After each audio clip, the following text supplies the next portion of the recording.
I'll tell you a story about how it happened for me, because I was a troubled kid, kicked out of many schools. It's so great because that was going to be my segue. Yeah. It was like we see you, Yeah. but you just mentioned I was a troubled kid. Yep. Kicked out of 9 schools. I went to 12 schools. What? People don't know. Right. This is serious. I never went to a school for 2 years straight. Right. So I seriously, since kindergarten, my first school I got kicked out of. So I had a lot of troubles in school.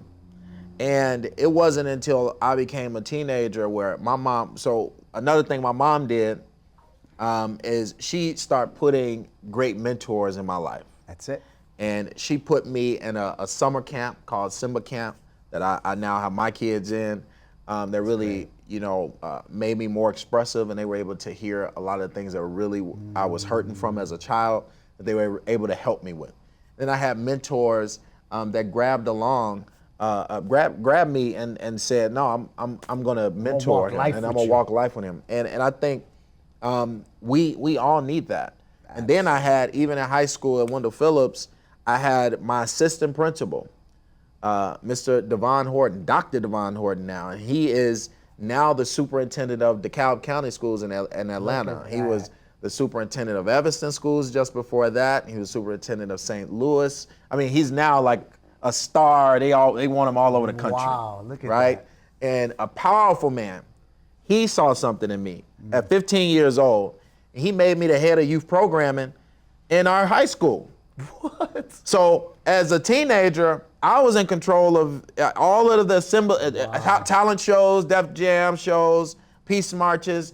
It was up to me to create programming to keep young people involved in our schools, to keep the students involved. And as a creator and an actor, Exactly, you were like, all of that. I'm putting it to work. And it was me and my Greek history teacher who came together and started a little company within the school to do all the youth programming and keep young people involved and bring in, I brought in Ramfest. He passed around a Grammy one time. I brought in, I did a talent show and brought in a Michael Jackson impersonator and did a peace march from 47th King Drive to 63rd and King Drive. Wow. My first peace march, I was 15. Wow. So we were just doing a lot of things with young people.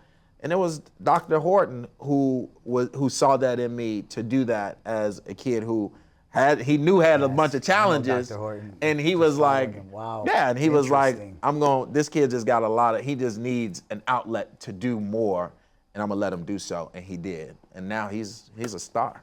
That's beautiful. Hence, why he's here, right? And I see that in you, though. I see that in you. I see you.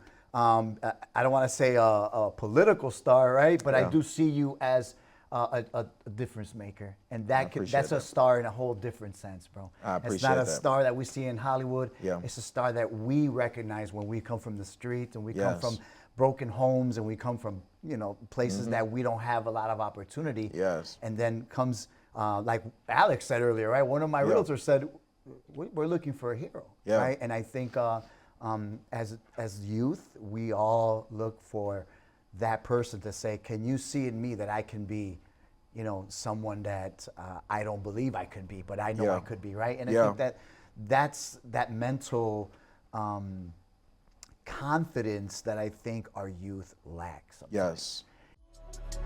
Sometimes.